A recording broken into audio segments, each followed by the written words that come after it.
Everyone, welcome to অনুস lifestyle. তো এটা ছিল রবিবারের সকাল। তো ঘুম থেকে উঠেই দেখছি বৃষ্টি পড়ছে, তো মনটা তো ভীষণ ভালো হয়ে গিয়েছিল। বৃষ্টি তো আমার বেশ ভালোই লাগে এরকম ওয়েদার সকাল সকাল। তো যাই হোক, তো আজকে না রান্নাটা আমিই করবো। তো এখানে আমি ডিম করবো বলে মশলাটা কষিয়ে নিয়েছিলাম। দেন আমি আলু আর ডিম আগে থেকে ভেজে রেখেছিলাম, সেটা এখানে দিয়ে ভালো করে ফুটিয়ে নিয়েছিলাম। তো ডিম রান্নাটা কমপ্লিট হয়ে গেছে। তারপর আমি একটু পেঁয়াজ, শুকনো লঙ্কা আর এই টমেটো ভেজে নিয়েছিলাম। তো তারপর আমি এখানে আলু ভর্তা বানিয়ে নিয়েছিলাম। তো আজকে এইটুকুই রান্না করেছি, বেশি কিছু করিনি। আর আজকে কেন রান্না করেছি সেটা একবার তোমাদেরকে বলি। তো মা গিয়েছিল ডাক্তার দেখাতে, তাই জন্য মা বলেছিল আমাকে আর বোনকে করে নিতে। তো বোন যেহেতু পুজো দেবে, তাই জন্য আমি বলেছিলাম যে আমিই করে নিচ্ছি, তুই শুধু ভাতটাকে একটু নামিয়ে দিয়ে করে দিয়ে যা। তো তারপর বিকেলে ঘুম থেকে উঠে আমি এখানে রেডিও হয়ে নিয়েছিলাম পড়াতে যাওয়া বলে। আর আজকে না সন্ধ্যাবেলা পড়িয়ে এসে একটা চিপসই খেয়ে নিয়েছিলাম।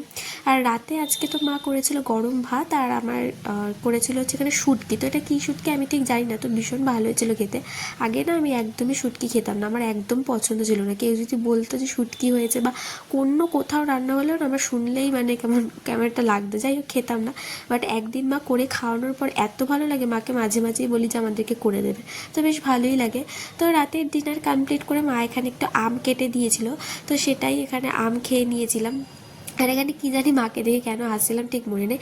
তো যাই হোক, আজকের ব্লগটা এটুকুই। দেখা হচ্ছে আবার পরের ব্লগে। Good night.